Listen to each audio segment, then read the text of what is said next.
दोस्तों स्वागत है आपका आज की बेहद बड़ी और महत्वपूर्ण खबरों में। जी हां दोस्तों, राशन की पूर्ति न होने पर केंद्र सरकार से नाराज है राज्य सरकार और साथ में ही परिवहन निगम की हो गई है पूरी तैयारी बसों को चलाने की, केवल इंतजार है आदेश का। यहीं पर मंत्रिमंडल की हुई है बैठक और लॉकडाउन खोलने पर फैसला लिया है। साथ में ही राज्य में कारोबारियों को मिली है राहत। खबरों में और भी है महत्वपूर्ण जानकारी, कोई भी जानकारी आपसे छूटनी नहीं चाहिए, इसलिए वीडियो को अंत तक जरूर देखें। और जी हाँ दोस्तों, यहाँ पर इस चैनल पर आपको बिल्कुल ट्रू और ऑथेंटिक न्यूज मिलती है।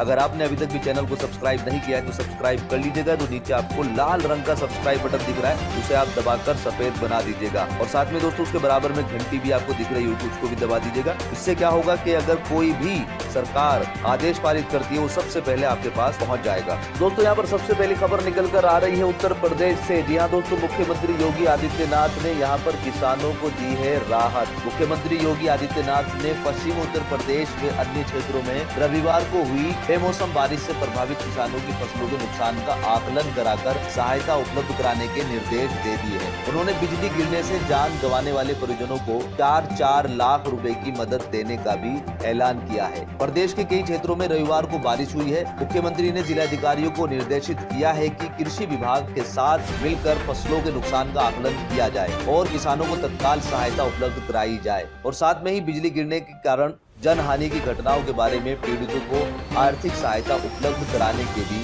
तत्काल निर्देश दिए गए हैं। यहीं पर दोस्तों, कोरोना संक्रमण की तेजी से प्रसार को रोकने के लिए लागू किए गए लॉकडाउन को 1 महीना पूरा हो गया है। ये समय आम जनता के लिए तो संयम का था ही, सरकार के लिए भी बहुत कठिन था, ये योगी आदित्यनाथ जी कह रहे हैं। प्रदेश की योगी सरकार ने इस दौरान संक्रमण के विस्तार को काफी हद तक रोका जरूर है, पर चुनौती अभी भी बरकरार है। हालांकि अर्थव्यवस्था की नाजुक स्थिति को देखते हुए प्रदेश सरकार ने औद्योगिक इकाइयों के संचालन को शर्तों के साथ प्रारंभ करने की अनुमति दे दी है। वहीं चौकन्ना रहने के भी आदेश दिए गए हैं। शनिवार को अपने सरकारी आवास पर मुख्यमंत्री योगी आदित्यनाथ ने अफसरों को निर्देश दिया है कि जहां भी संक्रमण की आशंका हो वहां उद्योगों को चलाने की अनुमति बिल्कुल न दी जानी चाहिए।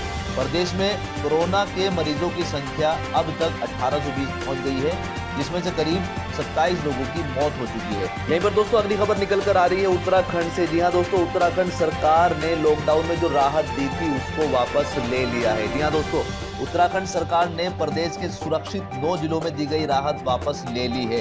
अब प्रदेश में पर्वतीय और शहरी क्षेत्रों में पूर्व की भांति सुबह 7 बजे से दोपहर 1 बजे तक की दुकानें खुली रहेंगी। रविवार को मुख्यमंत्री त्रिवेंद्र सिंह रावत की अध्यक्षता में हुई अधिकारियों की बैठक में यह निर्णय लिया गया है। अब प्रदेश में केंद्र सरकार की ओर से जारी दिशा निर्देशों के अनुसार ही दुकानों को खोलने की अनुमति दी जाएगी। मुख्यमंत्री त्रिवेंद्र सिंह रावत ने रविवार को अधिकारियों के साथ बैठक पर प्रदेश में कोरोना संक्रमण की स्थिति की समीक्षा की। शनिवार को सरकार ने कोरोना मुक्त जिलों में राहत देते हुए दुकानों को सुबह 7 बजे से 6 बजे खोलने की अनुमति दे दी थी, जिसको अब वापस ले लिया है। यहीं पर दोस्तों अगली खबर निकल कर आ रही है पंजाब से। पंजाब में लॉकडाउन में ढील देने का फैसला 30 अप्रैल को बुलाई राज्य मंत्रिमंडल की बैठक में लिया जाएगा। इसके साथ ही केंद्रीय गृह मंत्रालय द्वारा पूरे देश में लॉकडाउन खोलने को लेकर शनिवार को जारी किए गए आदेशों पर भी मंत्रिमंडल की बैठक में ही फैसला लिया जाएगा। तब तक पंजाब में गृह मंत्रालय के आदेश का लागू नहीं हो पाएंगे। मंत्रिमंडल की बैठक से पहले 29 अप्रैल को मुख्यमंत्री कैप्टन अमरिंदर सिंह सभी विधायकों के साथ वीडियो कॉन्फ्रेंसिंग करेंगे। ये जानकारी मुख्यमंत्री के मीडिया सलाहकार रवीन ठुकराल ने ट्वीट करके दी है। इस बीच पंजाब को लॉकडाउन से बाहर निकालने की रणनीति बनाने के लिए गठित 20 सदस्यीय कमेटी ने शनिवार को मुख्यमंत्री के साथ विभिन्न मुद्दों पर विचार विमर्श किया है, लेकिन अपनी रिपोर्ट 3 दिन बाद सौंपने की बात कही है। दोस्तों यहाँ पर अगली खबर निकल कर आ रही है चेन्नई से। यहाँ पर बढ़ते लॉकडाउन के बाद जब भूख की पीड़ा बढ़ी तो कन्याकुमारी के 4 युवकों का सफर कर्नाटक के बेलगाम से शुरू हो गया। ये 1180 किलोमीटर का सफर है जिन्होंने कर्नाटक से शुरू किया और उनको जाना है कन्याकुमारी। कहते हैं संघर्ष को सफलता मिलती है। जब वे सेलम पहुंचे और जिला पुलिस को उनके इस सफर के बारे में पता चला तो उनको पैतृक स्थान पर पहुंचाने की व्यवस्था की गई। कोरोना संक्रमण की वजह से देश भर में 3 मई तक लॉकडाउन है। कई राज्य दूसरे राज्यों के मजदूर और कर्मचारी वहां पर फंसे हुए हैं, उनको निकालने का काम कर रही है। वे किसी तरह भी कोई भी जद्दोजहद करके अपने घर पर जाना चाहते हैं। यहाँ पर कुछ लोगों का कहना है कि वे काम की वजह से दूसरे राज्य में आए थे, अब जब काम ही नहीं है तो हम इस राज्य में रहकर अभी क्या करें, हमें अपने घर पर भेज दिया जाए। साथ में ही उनका कहना है कि हम यहाँ पर भी रहकर ठीक रह सकते हैं, कुछ रह सकते हैं, लेकिन यहाँ पर रहकर हमें राशन की व्यवस्था नहीं है, हमारे पास पैसे नहीं है। तो यहाँ पर इस मुद्दे को सरकार को संज्ञान लेना चाहिए, चाहे वो कोई भी राज्य की सरकार हो, कि उसमें अगर दूसरे राज्य के लोग रह रहे हैं तो उनके राशन की पूरी व्यवस्था होनी चाहिए। और इसका अनुमान जो है हम अपने कमेंट बॉक्स से भी लगा सकते हैं। यहाँ पर इतनी सारी कमेंट है लोगों की कि वो इतने परेशान हैं कि उनके पास खाने के लिए कुछ नहीं है, राशन नहीं है। कुछ लोगों का कहना है कि सरकार की तरफ से राशन मुहैया हो रहा है, लेकिन उसमें केवल गेहूं मिल रहे हैं, केवल चावल मिल रहे हैं। अब इससे हम खाना किस तरीके से बनाया जाए, तो ये भी एक संज्ञान का मुद्दा है। सरकार को इस पर भी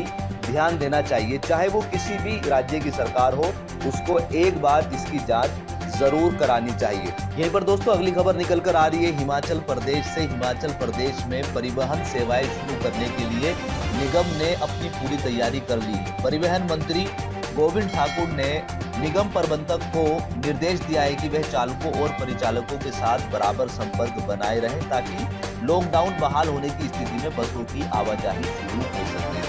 कोरोना वायरस के चलते चालक और परिचालक अभी घर में है। मुख्यमंत्री जयराम ठाकुर स्वयं ये सारी व्यवस्था देख रहे हैं। हिमाचल में जैसे जैसे कोरोना पॉजिटिव नेगेटिव हो रहे हैं, उसी को देखते हुए धीरे धीरे सुविधाएं बहाल की जा रही है। परिवहन निगम का मानना है कि एक बारी में सेवाएं बहाल नहीं की जा सकती है। परिवहन निगम के डिपो से क्षेत्रों के 2 से 3 बस चलाई जा सकती है। आरटीओ को मास्क और सैनिटाइजर भेज दिए गए हैं। सरकारी और प्राइवेट 6600 बसें चलाने की पूरी तैयारी हो गई है, बस अब केवल आदेश का इंतजार है। दोस्तों यहाँ पर अगली खबर निकल कर आ रही है महाराष्ट्र से। यहाँ पर महाराष्ट्र के मुख्यमंत्री उद्धव ठाकरे का आरोप है कि उनको केंद्र सरकार से कोई मदद नहीं मिल रही है। उद्धव ठाकरे जी का यहाँ पर केंद्र सरकार से मांग थी कि वो अनाज और दाल की पूर्ति करे, क्योंकि हमारे पास चावल की पूर्ति है और हम इसको डिस्ट्रीब्यूट करना यहाँ पर शुरू कर देंगे। लेकिन यहाँ पर केंद्र सरकार की तरफ से अभी तक भी कोई जवाब नहीं आया, जिसको लेकर ठाकरे नाराज हैं। पिछले महीने वित्त मंत्री निर्मला सीतारमण ने कोविड-19 महामारी से निपटने के लिए 1.75 लाख करोड़ रुपए के पैकेज की घोषणा की थी और कहा था कि 5 किलो अनाज और 1 किलो दाल 3 महीने तक मुफ्त दी जाएगी। निर्मला सीतारमण ने यह भी कहा था कि देश में किसी भी व्यक्ति को भूखा नहीं रहने देंगे।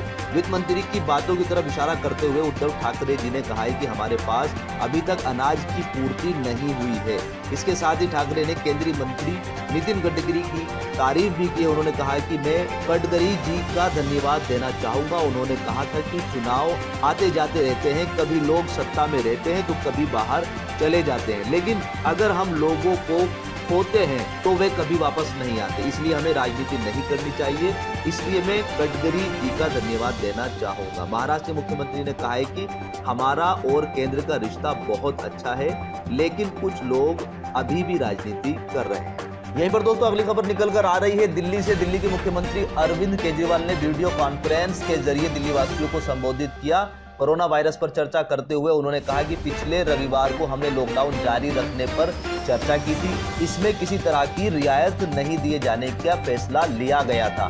मुख्यमंत्री ने कहा कि आज दिल्ली सरकार ने फैसला लिया है कि केंद्र सरकार द्वारा जारी किए गए दिशा निर्देशों के अनुसार दिल्ली में भी जरूरत दुकानों को खोलने की अनुमति दी जाए। मोहल्लों में या सोसाइटी में दुकानें खुल सकती हैं, लेकिन यह छूट कंटेनमेंट जोन की दुकानों में लागू नहीं होगी। फिलहाल कोई भी मार्केट या मॉल नहीं खुलेंगे।